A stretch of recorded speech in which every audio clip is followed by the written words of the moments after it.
De acordo com os dados mais recentes do Conselho Nacional de Justiça, o Brasil tem hoje mais de 30 mil crianças acolhidas, ou seja, afastadas do convívio familiar, geralmente por violações de direitos. Elas estão em mais de 4.700 unidades de acolhimento. Dessas, mais de 30 mil crianças, cerca de 5.100, estão aptas para adoção, mais de 500 delas aqui no Paraná. O perfil que predomina é de adolescentes maiores de 15 anos. Em seguida, aparece o perfil de 12 a 15 anos. Um dado ainda mais expressivo é o de que pretendentes à adoção, que é 7 vezes maior que a quantidade de crianças à espera de uma família. São 35 mil pessoas cadastradas no banco de dados do CNJ.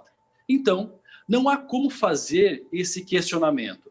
Se há 35 mil pretendentes e apenas 5 mil crianças para serem adotadas, por que esses menores ainda não tiveram a chance de fazer parte de uma nova família? Esse será o assunto dessa 12ª edição. Também explicaremos como funciona o processo de adoção e contaremos a história de um casal que adotou 2 crianças. Nossas convidadas são a psicóloga do Poder Judiciário, Mônica Carvalho Verussa, a assistente social do Judiciário, Iris Carine Silva, ambas do Fórum da Comarca de Coronel Vivida, e a Roseli e o Laércio Girins, da cidade de Sulina, pais de filhos adotivos. Está começando agora mais um Reverberando.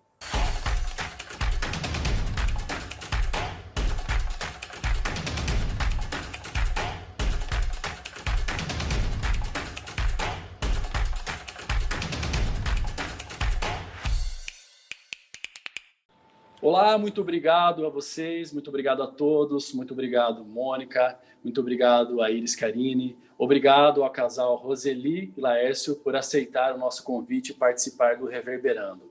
Valeu. Oi, Tiago. Oi, Guima. Tudo bem com vocês? Já iniciamos fazendo uma pergunta. Vou perguntar para a Mônica. Mônica, diante disso que nós já comentamos, dos dados que se apresentam, vários candidatos, aproximadamente, famílias, né, que estão cadastradas, pessoas cadastradas, 30, 35 mil. 5 mil crianças, jovens para serem adotados. Por que isso não se concretiza? Aonde que está o gargalo? O que acontece que essas adoções não estão se concretizando? Olá, seja bem-vindo. Olá, boa noite a todos. Agradeço o convite, a oportunidade de a gente estar falando um pouquinho sobre esse tema, expondo um pouquinho do nosso trabalho também. Bom, por que essa conta não fecha? Né? A gente tem muito mais pretendentes do que crianças. Isso é por conta do perfil pretendido. Né? A maioria dos habilitados, não só no Paraná, mas no Brasil todo, esperam crianças menores, brancas, sem problemas de saúde, sem grupos de irmãos. E a realidade das crianças que estão aptas à adoção é diferente. A maioria são crianças mais velhas, que têm irmãos, muitas têm problemas de saúde. Então, por isso que essa conta não acaba fechando, pelas exigências dos pretendentes com relação às crianças que esperam para filhos. Né? Já que estamos no assunto, é possível uma família ela determinar na adoção, eu quero que seja uma criança entre X idade, cor da pele, ou não? Sim, é possível. Na verdade, isso é necessário. Se a gente partir do pressuposto que a ideia da adoção é encontrar uma família substituta, uma nova família, para uma criança que por algum motivo não pôde estar na sua família de origem, a ideia é que a gente elimine as variáveis que possam fazer com que isso não dê certo. Então, lá no processo de habilitação, uma das primeiras coisas que os pretendentes fazem quando dão entrada no processo é escolher o perfil que eles querem. Durante a avaliação, a gente discute, a gente reflete sobre isso, mas sim, eles colocam a faixa de idade que eles esperam, se preferem menino ou menina, eles podem não ter preferência para nada, mas eles têm essa possibilidade de escolher. Se aceitam crianças com algum tipo de deficiência, com alguma questão de saúde, alguma doença diagnosticada, se aceitam crianças que tenham irmãos, porque sempre a preferência é manter os irmãos juntos, né? E também eles escolhem a questão da raça e escolhem também a abrangência de onde essa criança poderá ser buscada. Um casal do Paraná, ele pode escolher só o Paraná ou ele pode escolher qualquer estado do país. Só que daí o que a gente orienta? Quando vincular uma criança no perfil dele, essa família vai ter que se deslocar até onde a criança está para iniciar os primeiros contatos, as primeiras aproximações. Então, não adianta colocar o Brasil inteiro, colocar lá no Rio Grande do Norte, quando aparecer uma criança vinculada, não ter disponibilidade para se deslocar até lá. Entendo, entendo. Tiago? Vou perguntar para a Iris, aproveitando já no começo do programa, agradeço os nossos 4 participantes. Iris, como é que funciona o processo todo? A pessoa ou o casal que quer adotar uma criança, o que é que tem que ser feito para que em algum momento ele tenha a opção de dar uma nova família, de dar um novo lar para uma dessas crianças aí que hoje esperam para ser adotadas? Como é que basicamente funciona todo esse trâmite? Bom, primeiramente, boa noite a todos. Eu agradeço também o convite, né? A oportunidade da gente estar discutindo esse tema que é bastante pertinente, né, no cenário atual, né? E o processo funciona da seguinte maneira, né? A pessoa ou o casal que tem interesse em realizar uma adoção, ela vai primeiramente procurar a vara, né, de infância e juventude da sua comarca, apresentar os documentos, né, RG, comprovante de residência, comprovante de financeiros, né, dados financeiros, rendimentos, e também antecedentes criminais, e a partir daí, né, o Ministério Público ele vai avaliar esse pedido, né, esse pedido feito por esse casal, por essa pessoa, né, sendo maior de 18 anos, e aí ele vai acolher o pedido e o juiz vai determinar, né, quais serão os próximos passos. Geralmente, inicialmente, os casais interessados em habilitar ou as pessoas interessadas, elas fazem um curso de preparação aos pretendentes à adoção, em que nesse curso é possível se discutir temáticas vinculadas à adoção, ter contato com depoimentos de casais que já passaram pela experiência, e assim, desmistificar, né, algumas questões que eles trazem inicialmente, né, a partir das vivências mesmo anteriores, e em seguida, né, quando o curso é concluído e aí eles juntam esse certificado aos autos, geralmente o juiz encaminha o processo para a gente, no caso que é a equipe, né, o Serviço da Infância e da Juventude, e aí a gente procede com avaliações, né? Essas avaliações são feitas de que forma? Através de entrevistas, né? Eu e a Mônica, a gente opta por realizar entrevistas conjuntas e de acordo com a necessidade, também a gente pode realizar entrevistas individuais, principalmente para aprofundar algum tema, de acordo com a nossa área de formação e de acordo com as nossas competências, né? E aí, nessas entrevistas, a gente busca saber o quê? Quais são as motivações desses pretendentes à adoção, né? O que é que levou, qual a história pregressa, né? E também quais são as reais possibilidades, né, dele atender as necessidades apresentadas por uma criança, né? O que é que ele traz em sua bagagem, o que é que ele imagina, né? O que é que ele pensa a respeito do que é ser pai, do que é ser mãe, quais são os desafios que esse exercício, né, guarda, e quais são as possibilidades reais e concretas, né, no momento atual que esse pretendente ou que esses pretendentes têm de oferecer um ambiente seguro e saudável para uma criança que possivelmente seja inserida, né, no âmbito dessa família. Quero cumprimentar o Tiago, o Lincoln, a Iris, a Mônica, a Rose, Laércio, todo mundo. Prazer ter vocês com a gente, um assunto tão importante que a gente vai debater no nosso Reverberando hoje. Você, Iris, falou sobre os mitos que vocês têm que explicar ou desmistificar para os pais. Quais seriam esses mitos que muitos deles chegam a perguntar para vocês? São dúvidas recorrentes? São sempre as mesmas? Quais são esses mitos que os pais têm quando vão adotar uma criança? Na verdade, eles trazem, inevitavelmente, as pessoas que procuram, né, a vara de infância, elas trazem alguma bagagem em relação dos conceitos, né, do que é ser pai, do que é ser mãe, do que é ser mãe, e aí muitas vezes trazem a concepção de que, eu quero adotar porque eu quero ter um cuidador no futuro. Então, eu acho que no meu modelo de família, né, naquele modelo idealizado, eu acho que falta a presença de uma criança. E aí a gente avalia, né, se por acaso isso não é um elemento para no futuro, quem sabe, fazer com que o ambiente que essa criança seja inserida não seja um ambiente de fato acolhedor, não seja um ambiente de fato que atenda às necessidades da criança, né? Tu vai complementar, Guima? Pode ficar à vontade. Pode falar, Thiago. Contigo aí. Uma das coisas mais legais do Reverberando é que a gente sempre se surpreende com algumas informações que os nossos convidados trazem para a gente. Então, a gente se prepara, busca informação, formula pergunta, mas é inevitável. A gente sempre se surpreende. E eu já me surpreendi no começo da conversa de hoje. Eu nunca imaginei que um casal, por exemplo, pensasse em adoção com a perspectiva de que eles precisam de alguém para cuidar deles quando eles atingirem a velhice ou já tiverem uma idade em que eles vão ser mais dependentes do que hoje. Então, já apareceu a primeira surpresa de hoje, pelo menos para mim. Eu nunca imaginei que houvesse esse tipo de visão de pessoas. Claro que deve ter muita realidade envolvida, mas esse tipo de visão eu não imaginei mesmo que pudesse acontecer. Interessante. É bacana, né? Porque a gente sempre, a gente que não é leigo no assunto, a gente não tem muito conhecimento, a gente vê que normalmente na nossa cabeça alguém que teve um casal que não pode ter filhos, um casal que já está numa situação, né? Mas é interessante essa informação.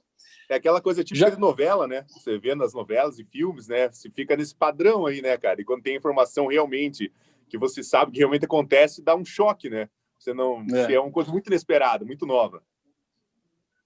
Eu vou aproveitar para perguntar ao casal. Olá, tudo bem?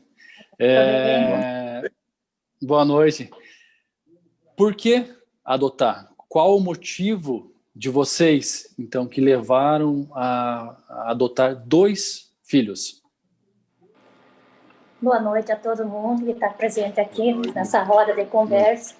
O que nos levou a fazer isso realmente não foi diferente do que muitos casais fazem. O início, você tenta ter o teu próprio filho, mas eu, como mãe, eu nunca consegui me ver, eu grávida, tendo um filho meu. Eu queria ser mãe e eu ia ser mãe. Realmente, a gente procurou medicina, não deu certo, mas a gente não persistiu por muito tempo, acho que uns 4 meses por aí. Daí surgiu a ideia da adoção. Como sempre, a adoção, a gente iniciou em 2009, era ainda assim, essa nova lei nova e coisa, era tudo meio difícil. E realmente, quando você ouve assim falar o incentivo das pessoas, não é todo mundo que te incentiva, que te vê assim, que eles acham que pode ser problema, não é teu filho e coisa assim. Mas meu esposo também, nunca imaginou que isso seria um problema para nós. O que, na verdade, foi difícil para nós, na época, quando a gente iniciou, em 2009, foi conseguir se habilitar. Não pelo fato de documentos nossos que faltavam, pelo fato de ser o início da coisa ali da lei. A gente conseguiu, mais ou menos, uns 6 meses, atender todo o processo, mas tinha o curso que era necessário de capacitação fazer e que não tinha na região. E nessa época, até, a gente não tinha, assim, pela comarca, alguém indicado. Particularmente, eu comecei a ligar para outras comarcas pedindo, e isso levou praticamente 2 anos, até um dia eu conseguir em Guarapuava. A gente teve que ir 3 noites para Guarapuava, de Sulina, que a distância é 200 e poucos quilômetros. 200 e poucos quilômetros, para assistir essa palestra. Nesse meio tempo, não vou dizer que meu esposo até falou, vamos desistir, porque era muito burocrático. Mas eu sabia eu tinha certeza e sabia que as nossas filhas estavam em algum lugar e que precisavam de nós. E o tempo da gente não é o tempo de Deus, é o que mais tortura, o psicológico, emocional, que dificulta mesmo, é isso aí. E quando eu consegui, em 2011, que nós conseguimos se habilitar, que a juíza deu, a gente foi para o Cadastro Nacional de Adoção, em final de 2011, a gente adotou a nossa primeira filha com 7 anos e 2 meses. Como a nossa especificação que a gente tinha no início, que foi falado, que tem todo esse processo que você coloca, de cuidar, de raça, irmãos e coisa assim, a gente tinha um receio, tipo, de irmãos. A gente tinha posto na nossa solicitação uma filha. A gente preferia pelo sexo feminino, mas preferencialmente que fosse da raça negra. E realmente a gente foi abençoada com uma linda menina da raça negra. E agora, depois de 9 anos, pelo cadastro, pelo estado do Paraná, a gente foi chamado para receber a nossa segunda filha com 6 anos de idade, que também ela é parda, praticamente da mesma cor da raça negra também. E, após isso, a gente, pela comarca, recebeu a ligação, mais ou menos um mês depois, se a gente queria continuar no cadastro nacional. Pela nossa idade já, eu com 53 anos, meu esposo com 54, a gente achou que para ter mais criança era meio difícil pela nossa idade. Você precisa pensar na criança também, que quando eles precisassem de nós já seria uma idade para ser avós. E a gente desistiu, saiu, para dar também chance para outras pessoas inscritas que estão na ansiedade, na mesma tortura psicológica que a gente passou. Tanto é que casal amigo meu, colegas de trabalho, se inscreveram também agora esse ano. Mas eu confesso que eu passei uns 2 dias com uma dor no coração que é nossa, que se desse eu adotaria mais. Com certeza que vale a pena e adotaria mais. E a gente tinha preferência que seria até 7 anos de idade. E realmente, uma de 6 e uma de 7 anos, a gente realizou o nosso sonho. O Laércio, a Rose comentou... Agora... Claro, Lincoln, pode falar. Não, só rapidinho, antes de você perguntar, foi mais fácil, depois de adotar o primeiro, na adoção da segunda filha, foi menos burocrático?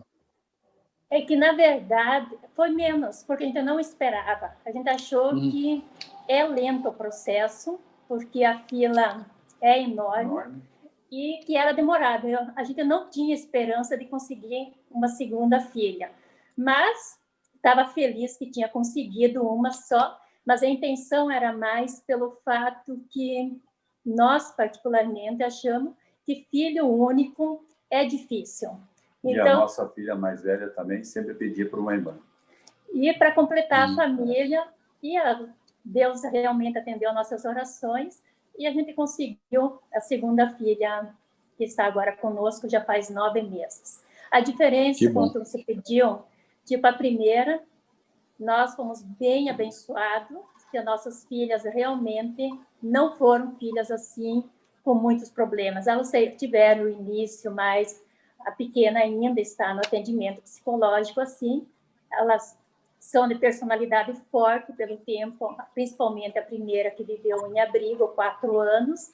Ela se obrigou, ela foi com 3 aninhos e ficou até os 7 anos no abrigo, a ser forte, porque se você não é forte, é difícil, né? Então, o início foi mais ou menos uns 6 meses que ela tinha medo, porque ela saiu do abrigo onde ela deixou 3 irmãos para trás. Então, ela era muita percas, ela só teve percas na vida dela.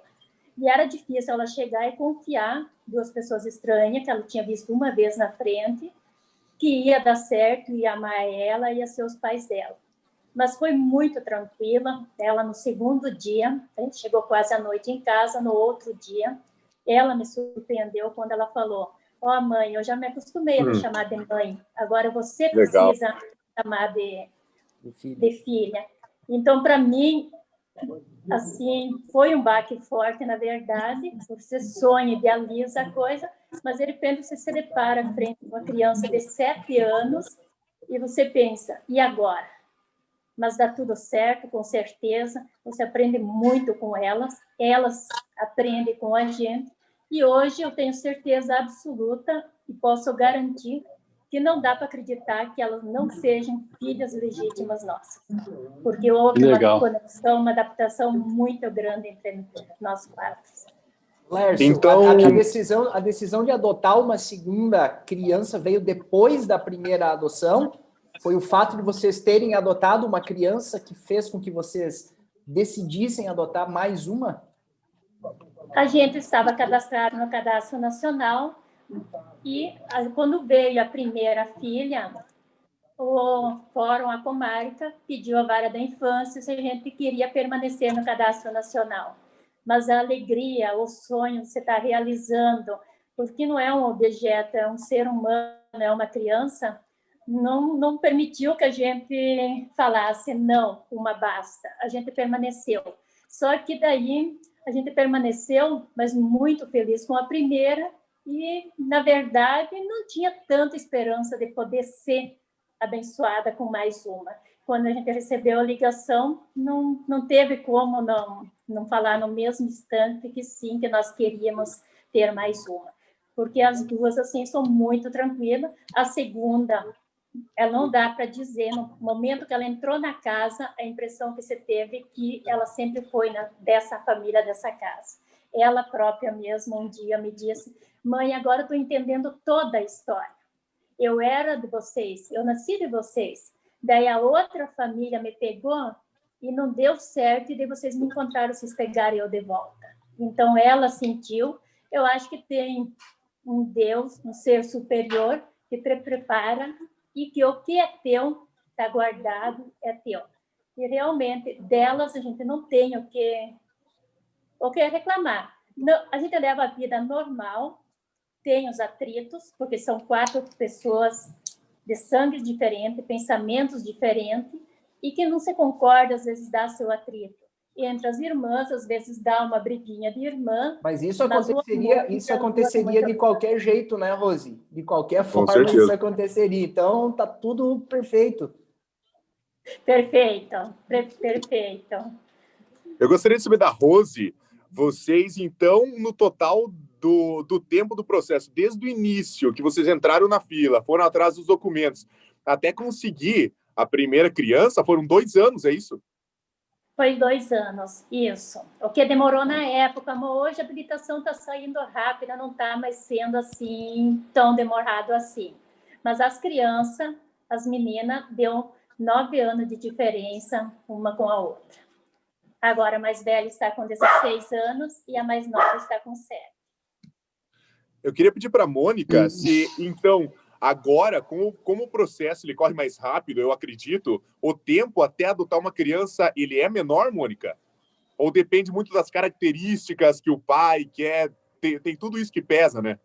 Não há habilitação, no caso, para ser habilitado. Foi demorado para nós. Ah, sim. Perfeito. Isso. O processo de habilitação em si, ele demora no máximo 1 ano. Desde a pessoa entrar com o pedido até entrar no Cadastro Nacional de Adoção. O que faz demorar um pouco mais é a questão do curso, porque ele geralmente acontece a cada 6 meses. Mas até no ano passado, por conta da pandemia, flexibilizou isso, estão sendo disponibilizados cursos online, que fica até mais fácil. Então, assim, entre da entrada até a conclusão, menos de 1 ano, até estar apto a adotar. O tempo de espera entre entrar na fila, né, que a gente chama, que é o cadastro, está no Cadastro Nacional de Adoção, até vincular uma criança, isso vai variar de acordo com o perfil. Quanto menor a criança, quanto maiores as exigências, aquilo que a gente já falou lá atrás, é o que acaba fazendo com que algumas crianças permaneçam mais tempo aguardando, quanto mais restrito o perfil, maior é o tempo de espera. Agora, a gente sabe de histórias de famílias que não ficaram 1 ano depois de habilitados, porque aceitavam grupos de irmãos com idade ampla, com questões de saúde também. Agora, o processo de adoção, a partir do momento que vincula uma criança até a sentença de adoção, pelo Estatuto da Criança e do Adolescente, ele deve demorar 120 dias, podendo ser prorrogado uma vez por mais 120 dias. Mas aqui no Paraná, costuma ser rápido, sabe? Entre falar, olha, entre fazer a ligação, né, para a família, olha, tem uma criança no seu perfil, até passar pela aproximação e pelo estágio de convivência, aqui no Paraná, em média, são 5 meses, mas acontece em menos, em geral. Quem que pode ser adotado? O que determina que uma criança é encaminhada para adoção, para ser candidata à adoção? Para ela estar apta à adoção, são 2 caminhos. Uma é a entrega voluntária, quando a gestante decide que não quer ficar com essa criança, que ela está gestando, tem um processo legal, que procura a Vara da Infância e Juventude, a gente faz um acompanhamento, e é previsto por lei, não é abandono, né, desde que seja feito da maneira correta. Então, esse é um caminho, pela entrega voluntária. Então, a criança ela já nasce e se a gestante, a mãe, mantém a sua posição, ela já vai, né, fica no abrigo alguns dias e logo é adotada, porque o perfil do recém-nascido é o que tem mais procura. E o outro caminho é pela destituição do poder familiar. O poder familiar é o poder de pai e mãe, né? São direitos e os deveres que os pais têm com relação aos seus filhos. Por algumas situações graves, de maus tratos, negligência, abandono, acontece um processo judicial onde conclui que essa criança não tem condições, a família, na verdade, não tem condições de ofertar um ambiente seguro, saudável, protetivo para essa criança. Então, quando esgotada todas as possibilidades, ela permanecer com os genitores, com a família extensa, que são tios, avós, outras pessoas que tenham vínculos biológicos que possam ficar com essa criança, oferecendo um ambiente tranquilo, quando não tem jeito, daí é decretada a destituição do poder familiar, que é quando a criança fica apta à adoção. Esse processo costuma demorar, o de destituição. Por isso que, às vezes, a gente tem notícia que tem várias crianças numa casa-lar, mas nenhuma está disponível para adoção, porque está nesse processo de tentar reintegrar na família. Então, e esse processo costuma demorar. Até oferecer possibilidades, a família responder ou não, isso demora. Até qual idade que é considerado apto a adoção?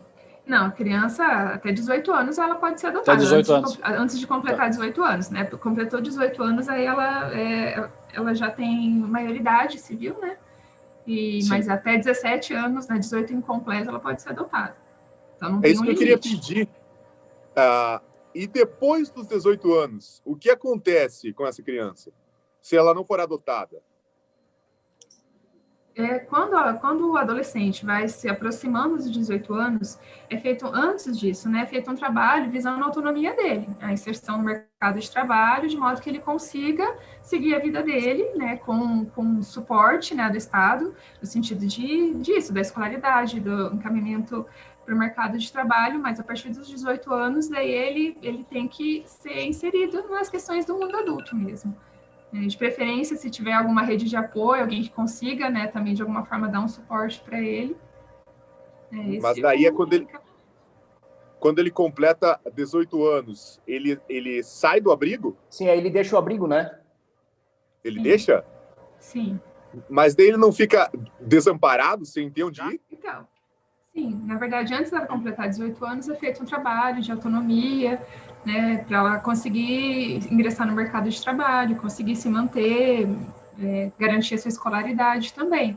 Mas é um gargalo que existe, que quando chega essa faixa etária e as crianças, os adolescentes não são adotados, acontece isso, eles não podem ficar no abrigo, mas também eles têm que ter uma organização mínima para conseguir sair dali. A gente sabe que em alguns lugares existem repúblicas, né, do Estado, com algumas organizações da sociedade civil para dar um suporte, mas a gente sabe que isso também não é regra, né, e realmente alguns acabam ficando sem esse suporte.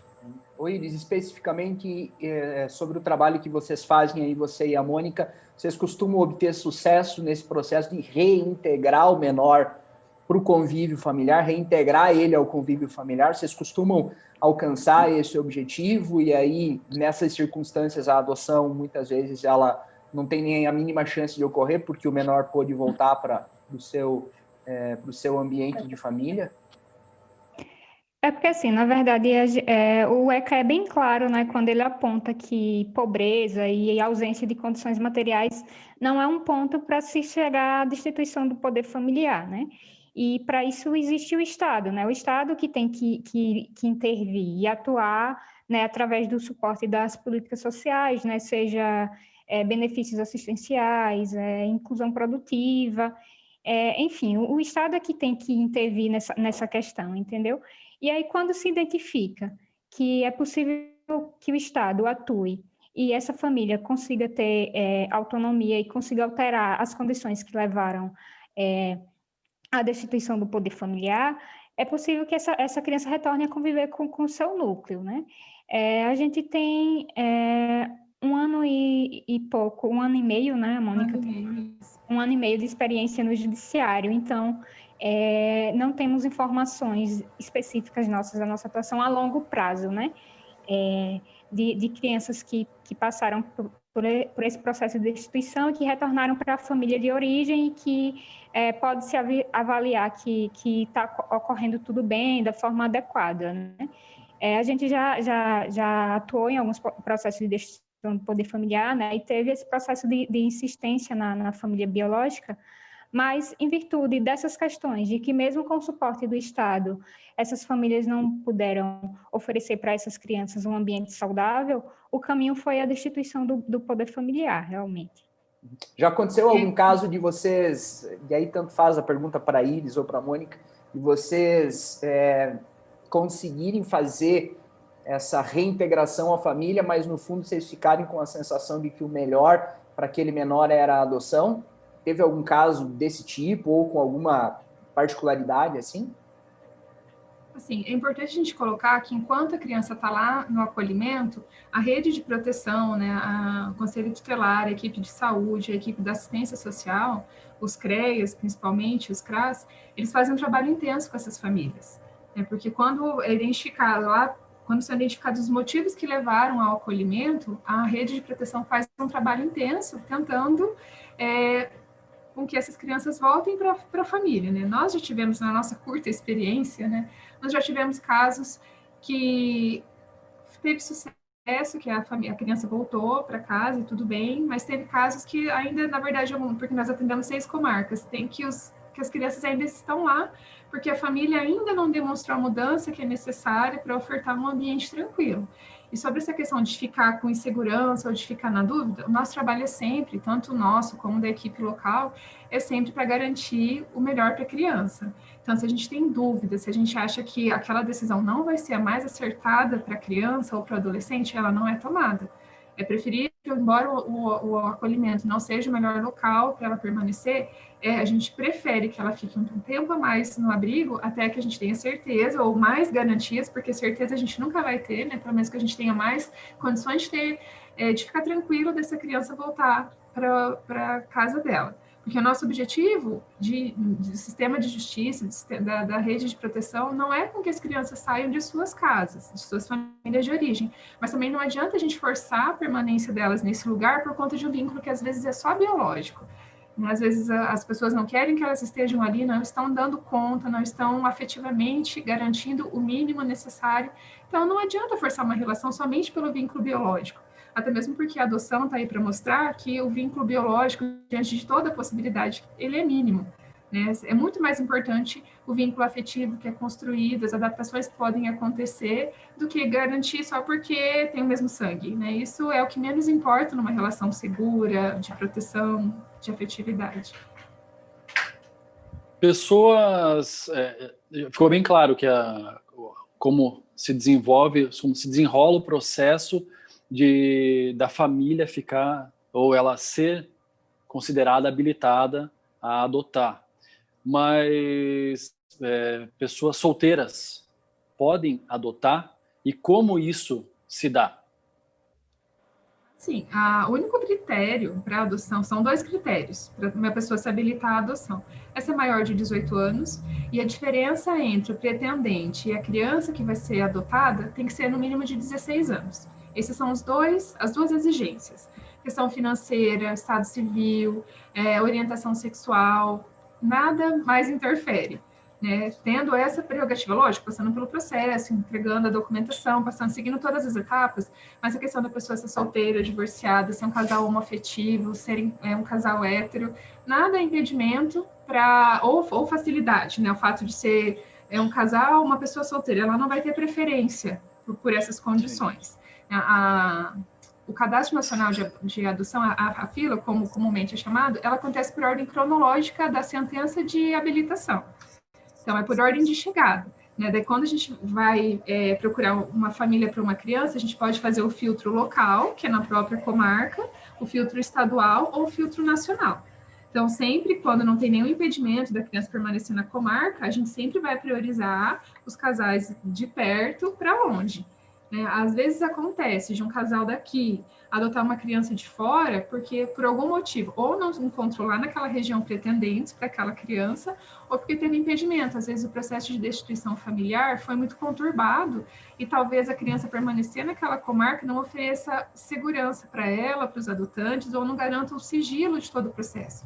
É que é importante a gente destacar que todo esse processo é sigiloso.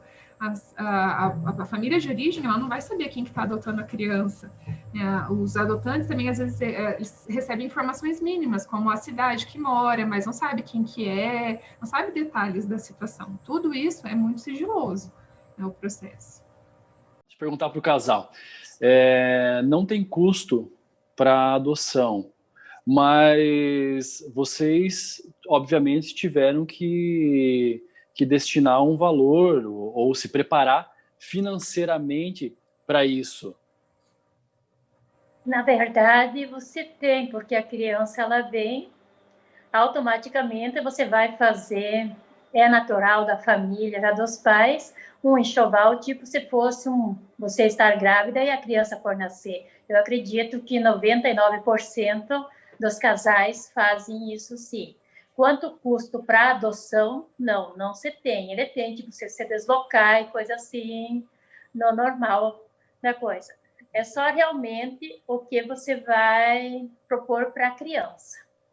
Rose, Laércio, vocês comentaram lá no começo da fala de vocês que muita gente desestimula as pessoas que querem adotar. E isso é uma grande verdade. Basta falar em adoção num círculo que tem ali 4, 5 pessoas, menos, mais, que vai ter alguém ou algumas pessoas que vão dizer: ah, mas não é seu filho de sangue, você vai se incomodar, você vai ter problema.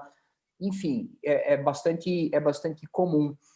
E eu queria saber de vocês, fazendo esse link, como é que vocês percebem que as pessoas que fazem parte do círculo de vida de vocês, e até aquelas que não fazem também, olham para o exemplo de vocês, olham para vocês dois, olham para as suas filhas, elas entendem que vocês tomaram uma decisão, vocês constituíram uma família de uma outra forma que não a convencional, e que vocês são uma história bem-sucedida de adoção. As pessoas conseguem perceber isso, ou mesmo após a adoção, continua havendo esse nariz um pouco torto para quem decide que vai adotar uma criança?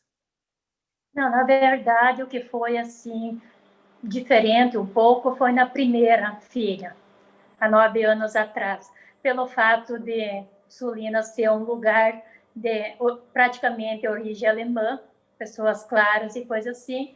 O início, tipo, colégio, foi poucas vezes, mas houve alguns casos, às vezes um amiguinho chamar, alguma palavreada que eu não deveria assim, e que a gente foi até o colégio conversar. Assim, não teve necessidade de ser assim, ser tão rígido, por causa, era diferente, olhava com os olhar um pouco diferente. Mas hoje não, hoje realmente a gente recebe muito elogios delas, pela educação, pela beleza delas, a cor da pele delas, todo mundo se encanta, e coisa assim, que não tem a necessidade de ir para o sol e coisa, e que realmente, você olhando para elas, você se encanta mesmo com a cor da pele. Então, hoje eu acho que essa coisa de racismo e coisa diminuiu muito, e coisa assim. Mas no início eu colocava em coisa, mas eu sempre tive fé em Deus, acreditava, era a nossa filha, a primeira filha que foi mais assim, e nós sempre brigamos por elas. Nunca a gente cobrou delas, que elas têm que respeitar também para ser respeitada, mas que a gente sempre defendeu quando foi necessário. Hoje eu não tenho assim nenhum tipo de problema com elas, quanto as outras pessoas, as amizades delas e coisas assim são variadas, de todos os tipos. E frequento todos os lugares?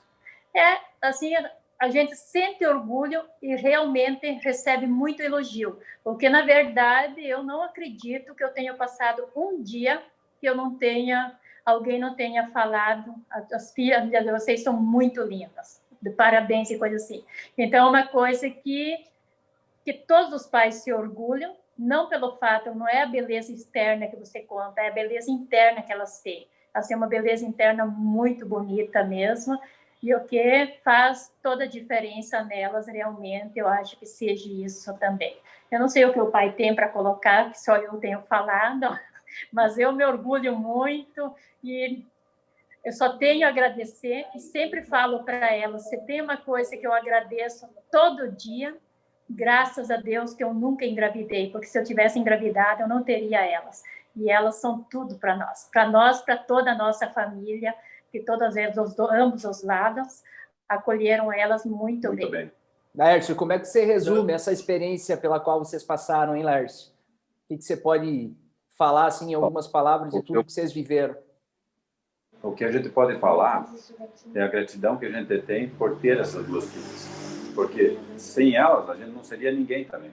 A gente chega em casa, a alegria que dá quando a gente chega, de ver elas chegar na porta e dizer: pai, tu já voltou? Pai, tu vem brincar comigo? Pai, tu vem para ficar comigo?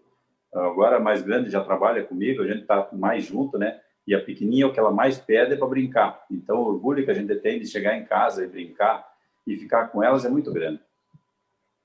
E sem falar que eu acho que um casal não existe, depois de um certo tempo, acaba caindo na rotina. Não existe o Natal, não existe a Páscoa, não existe o Dia das Mães, o Dia dos Pais, porque é só o casal. Então, criança é vida, é tudo. E faz a diferença. E vale a pena. Vocês não sentiram vontade de adotar os irmãos da última criança que você adotou, que vocês adotaram? Para a época, a experiência tipo, era 4 crianças. Da primeira? A primeira, filha de 16 anos. Então, eu acho que a gente não tinha condições psicológicas no momento, os dois trabalhavam o dia todo fora e coisa assim, e não tem como você pegar a criança e trazer dentro de casa, e você tem que dar muito amor, muito carinho, muita atenção. E a gente adotou uma, porque nessa época o juiz separou elas, a gente nem tinha conhecimento antes, nada. Ou elas continuam se visitando, elas mantêm o contato, a gente não se afastou elas. Então, elas vivem, elas se chamam de irmãs e coisa assim. A única coisa é que cada uma está numa família. Mas elas se vê, conversam pelo celular e coisa assim. Então, eles não perderam contato nenhum, a gente não cortou o contato dela. Que bom. Porque, na verdade, a gente queria uma filha e elas precisava de uma mãe e de um pai, de uma família. Então, a gente não tem o direito de tirar delas isso aqui, a gente não quer também tirar dela. A pequena, que é diferente, é o caso, mas a grande permanece, em contato com as irmãs e o irmão. Eu gostaria de saber da Iris ou da Mônica, por que o pessoal não quer ou não adota crianças mais velhas? Queria saber o motivo, o porquê, quais são os motivos que eles apresentam, que eles dizem que não querem adotar a criança com talvez mais de 12, 13 anos. Na verdade, assim, as argumentações que os pretendentes trazem é em relação à possibilidade de uma criança menor, mais nova, você poder acompanhar determinadas fases do desenvolvimento, né? Aquelas fases iniciais, as brincadeiras iniciais, o desenvolvimento da fala, quando é o caso. E, assim, o que a gente sempre fala é o seguinte, que as famílias têm que avaliar, né? Qual a criança que eu tenho disponibilidade de acolher, de inserir na minha família, né? Qual é a família que eu pensei e o que é que eu vou fazer para tornar essa família possível, né? E, assim, não adianta eu querer adiantar esse processo, né? De conseguir uma criança para ser adotada, ampliando o perfil, quando, na verdade, eu não estou preparado para as demandas que uma criança mais velha pode apresentar de imediato, né? E, assim, tudo é uma questão de avaliação mesmo. Claro que a gente sabe que tem-se alguns receios em relação à questão de comportamento, em relação à dificuldade de lidar com a história pregressa dessa criança, com as memórias que ela traz, né? E com essas vivências anteriores, a gente sabe que existe esse receio, mas também existe essa expectativa, né? Essa expectativa de acompanhar, né, essas fases iniciais do desenvolvimento de uma criança. E aí muitos casais por verem, optar por uma criança mais velha e verem essa expectativa frustradas, preferem permanecer por mais anos na fila da adoção. Eu ia perguntar, quando é uma criança mais jovem, ou até mesmo que está um bebê, talvez, qual é a orientação de vocês? Como que se desenvolve o procedimento, a orientação para os pais,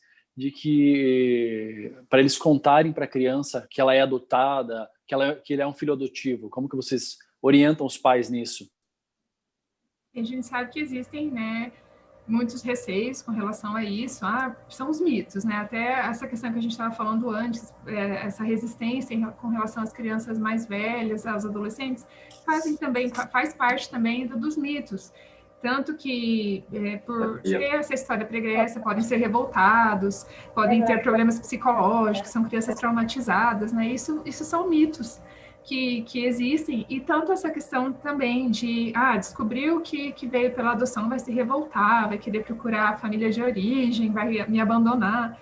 A orientação que a gente sempre trabalha, desde os primeiros contatos no curso, essa questão é muito incisivamente trabalhada, é trabalhar com a verdade. Quando que a criança deve saber que ela foi adotada? Essa conversa deve surgir de um modo natural na vida da família, para que não cause estranhamento. Porque sempre uma relação de amor, de afetividade, ela tem que se embasar na verdade. De acordo com a forma como a criança possa compreender, com o nível de desenvolvimento dela, a orientação é sempre conversar. Isso é uma conversa de família desde sempre, desde o começo. Para que ela cresça e ela entenda que aquilo faz parte da vida dela, que é parte da história de vida dela e que tudo bem, porque é tudo bem. A gente escuta a Rose e o Lércio falando da relação deles, eles não estão falando da relação de filhos adotivos, eles estão falando da relação de filhos, pais e filhos. Não tem diferença nenhuma, a questão de ser adotivo ou biológico é um adjetivo, mas a construção da relação ela é a mesma. E ela tem que ter um investimento afetivo, vai ter os conflitos, vai ter as dificuldades dia a dia. E as coisas, as questões elas têm que ser resolvidas conforme elas se apresentam. E a questão de falar sobre adoção, de falar a verdade, tem que ser um cotidiano na família. Então, a gente nunca vai incentivar nenhuma família a omitir isso por qualquer motivo que seja. Existem muitos materiais até para trabalhar essa questão, para contar essa historinha para a criança. Iris, uma criança... Não, por favor, desculpa.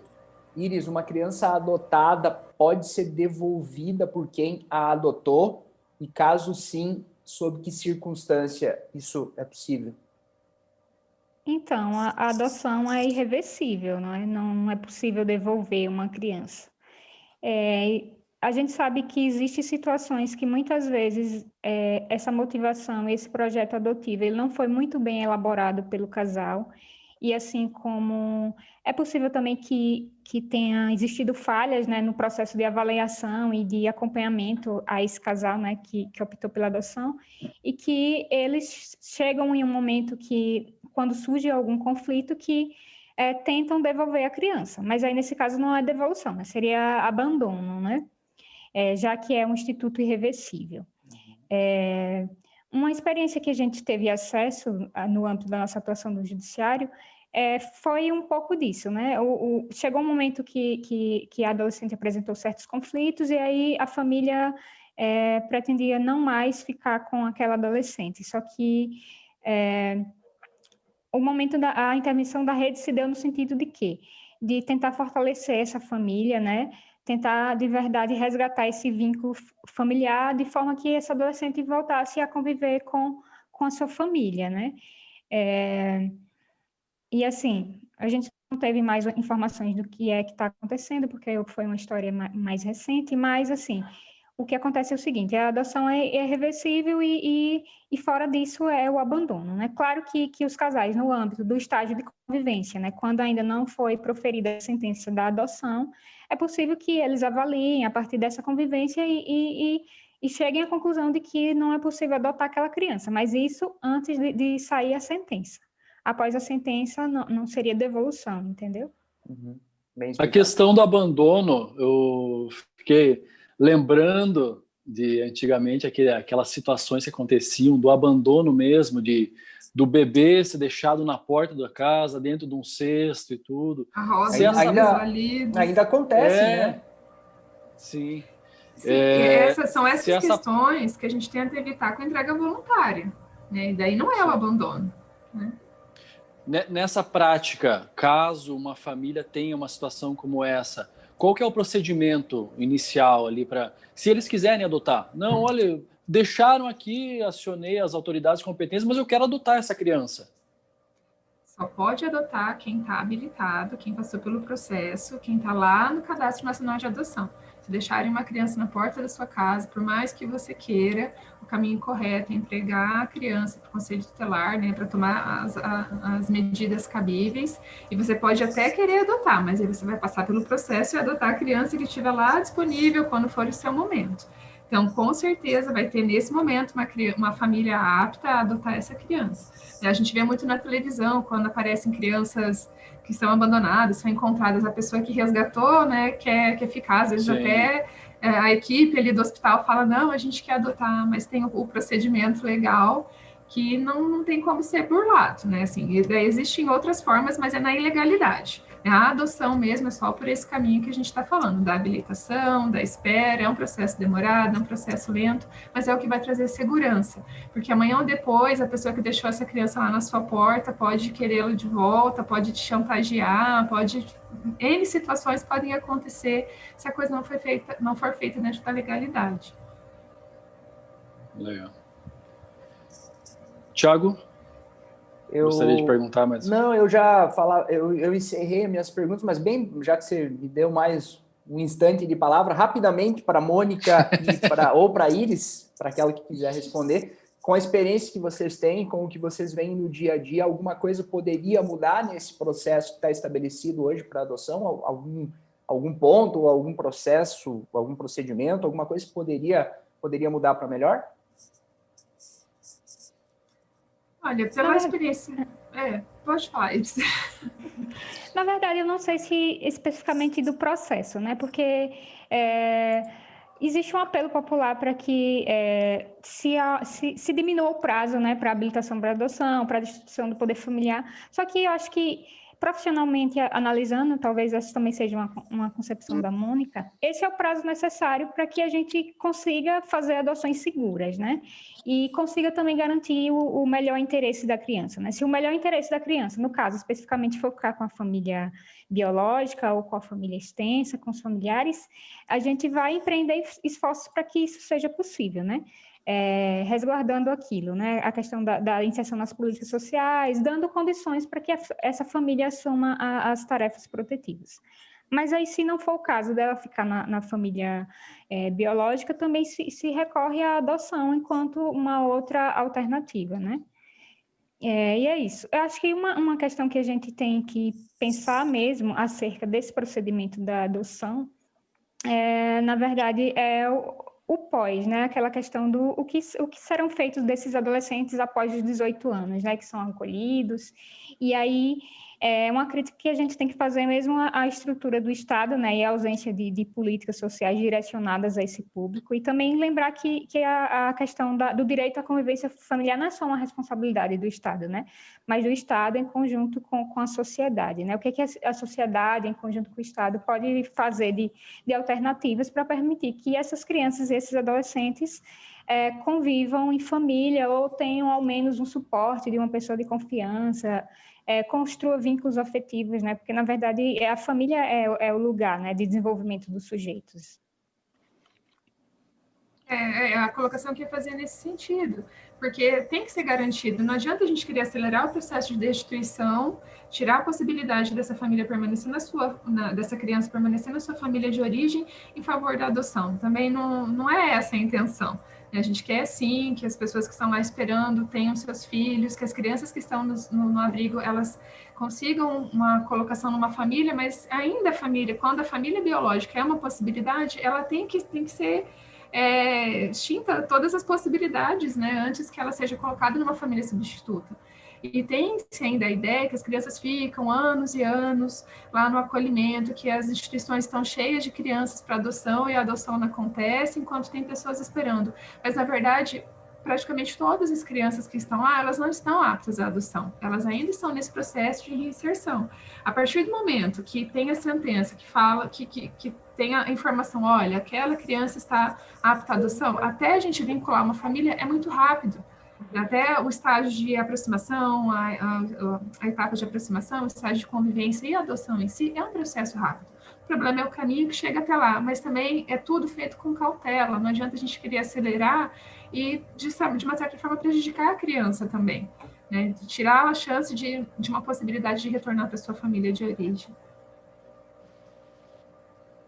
Eu acho que hoje foi um tema muito esclarecedor. Agradeço muito a vocês, Mônica, Iris, a Rose, toda a família de vocês que puderam participar, vocês que tiveram, destinaram esse tempo para nos ensinar como que é a adoção, qual o processo de adoção. Muito obrigado, Rose, muito obrigado, Laércio. Vocês fizeram um comentário muito legal a respeito do Natal e da Páscoa, que é mágico. Com uma criança é fantástico, é bom demais você ver a inocência, você ver essa magia acontecendo. E eu vi uma frase, eu busquei agora quem estava conversando, eu não sei de quem que é essa frase, mas está aqui, o único amor sincero, puro, verdadeiro e que dura para toda a vida é o amor que eu sinto pelos meus filhos. Eu acho que quem é pai entende muito bem essa frase, porque depois que você tem um filho, você entende o que é o amor de verdade. Então, agradecer vocês por participar, por aceitar participar dessa edição do Reverberando. Agradecer também mais uma vez a Mônica, a Iris por estarem à disposição. E nós também estamos à disposição de vocês, sempre que puderem participar, sempre que tiverem assuntos, nós estamos aqui à disposição de todos. Muito obrigado. Tiago, Guima. Obrigado, Mônica, Iris, Laércio, Rose. Foi muito bom conversar com vocês. Tenho certeza que a gente vai levar muita informação para quem nos acompanha. Muito obrigado. Certeza, né? Um abração em todos vocês aí. Muito obrigado pela disponibilidade do tempo. Com certeza nós aprendemos muito com vocês e quem está em casa também vai aprender muito sobre como é o processo da adoção. Muito obrigado mesmo. Nós queremos agradecer a oportunidade também e dizer que se o casal, a única coisa que realmente ele precisa é ter bastante amor. Você tendo amor, é difícil uma adoção não dar certo, porque é o que essas crianças precisam, é de uma família, de amor e carinho e atenção. O resto, tudo a gente supera, mas tem que ter amor e união. Nós agradecemos o convite, a disponibilidade da Rose também, né, e do Laércio de estarem aqui. A gente está à disposição, porque a gente puder ajudar a divulgar um pouquinho do nosso trabalho, esclarecer um pouco as pessoas sobre alguns pontos que às vezes são tão distantes, né, do dia a dia. A gente se coloca à disposição. E muito obrigada pela oportunidade. Sim, a gente agradece, né? E qualquer questão a gente está disponível no Fórum da Comarca de Coronel, né? Qualquer dúvida. A gente está em trabalho remoto por enquanto, mas também a gente aparece por lá sempre que é possível, sempre que existe a demanda, né? E é isso. Desejar uma boa noite a todos. Obrigado. Lembrando que o amor é um exercício, né? Valeu, gente. Obrigadão, tá?